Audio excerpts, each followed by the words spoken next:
ഒരു സിദ്ധപുരുഷനുമായിട്ട് ഗുരുദേവൻ സംസാരിക്കും. ദേവലോകത്തിന്റെ പ്രതീതി, പ്രകാശപൂർണം. മരങ്ങളോ അതൊന്നും കാണുന്നില്ല. എന്തെന്നില്ലാത്ത ഒരു അനുഭൂതി അദ്ദേഹത്തിന് ഉണ്ടായി. പെട്ടെന്ന് ഇദ്ദേഹത്തിൽ നിന്നും ഒരു ശബ്ദം ഉണ്ടായി. അപ്പൊ ഗുരുദേവ ശിഷ്യന്മാരോട് നേരത്തെ പറഞ്ഞിട്ടുണ്ട്, എൻ്റെ പിന്നാലെ വരുന്നത്. ഈ ശബ്ദം കേട്ട് ഗുരുദേവൻ ഇങ്ങനെ തിരിഞ്ഞത് എല്ലാം പഴയതുപോലെ. സിദ്ധപുരുഷൻ അവിടെ ഇല്ല, കാട് എല്ലാം പഴയതുപോലെ. ഭൈരവൻ സ്വാമികൾ ഇങ്ങനെ പേടിച്ചു നിൽക്കുകയാണ്.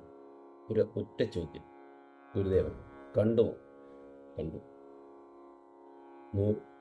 ദീർഘായുസ് പോലും. അതുപോലെ തന്നെ ഗുരുദേവനേക്കാൾ